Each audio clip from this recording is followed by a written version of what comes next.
folks, we're here with Kyle Scott, Ireland's strongest man, natural under 80, natural UKNS, UK and Ireland's strongest man under 80 as well. He's had a blinder of a year. He's getting ready for Natural Worlds at the moment. Kyle, how are you feeling for Natural Worlds coming up? Feeling good so far. The couple weeks of prep that I do have at the moment it's been feeling good. So another few weeks to go. I just keep improving. Yeah, you're off to back of a couple of good results. So obviously Natural UK's. You're fourth at Britain's strongest man. You were third at Europe's strongest man under 80. So you must be feeling fairly confident. Oh, I feel buzzing about all those results, and I have to say, just hope I can keep it up the rest of the year.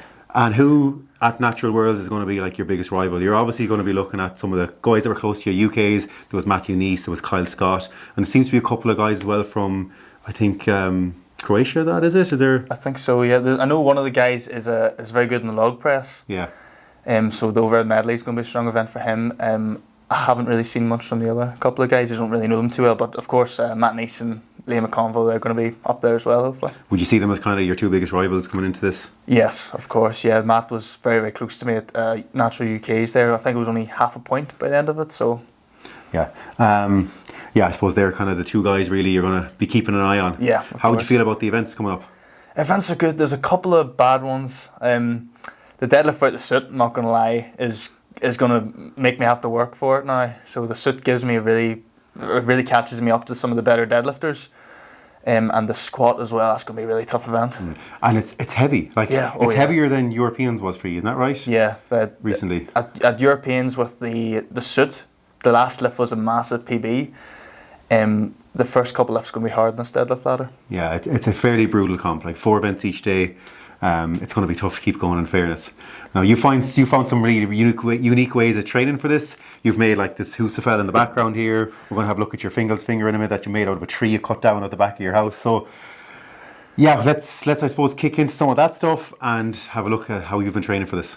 Let's go. So Kyle, this is the unique Fingal's finger that you've made for yourself. Most people are coming up to Worlds and they're looking at like the Fingal's finger going, how can I train it? What can I do? I've travelled somewhere, but you've gone and cut down a tree out the back of your house and cut up a super yoke and figured it out for yourself. So talk us through it. What exactly happened here? Yeah, so it started out actually the week before the event was announced.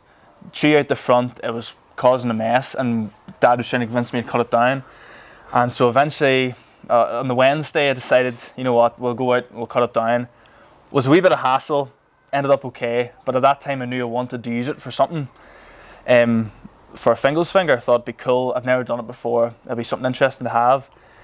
I was then training that Saturday, and what gets announced, the last event for Worlds, as a Fingal's finger, just worked out perfectly. The tree's not that big. Well, it's big enough, but I put the heavy end at the top just to give myself a bit more weight. Scrapped together bits and pieces of wood and offcuts and stuff like that, and just shoved it together. Is this a yoke that you've cut up? Yes. So I had a mirror fit yoke. It was too tall for my shed, so I just cut the tops off it, had them lying about, thought they'll be coming useful at some point, and it just worked out well. I had them, worked perfectly. And like, what have you done in the past to give you what background have you that makes you good at making stuff and MacGyver and a bit of a Fingal's finger up like? It's just something I've always done. Even when I was younger, we lived out in the country. There's plenty of bits and pieces of sticks, tried to nail them together, not successfully. And then I worked for my granda for a summer, and then a year and a half after that.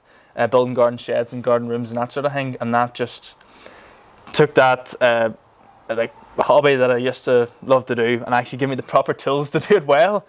And so just things like this, the gym itself, I've got the skills now to make that sort of thing. Okay, cool. And up the top here, you put a loading pin on it? Yes, so I've tried a few different things with putting loading pins on the side.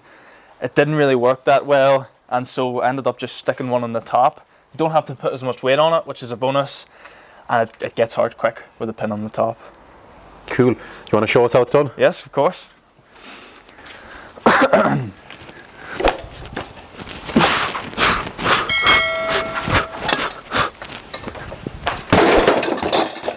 Easy as that.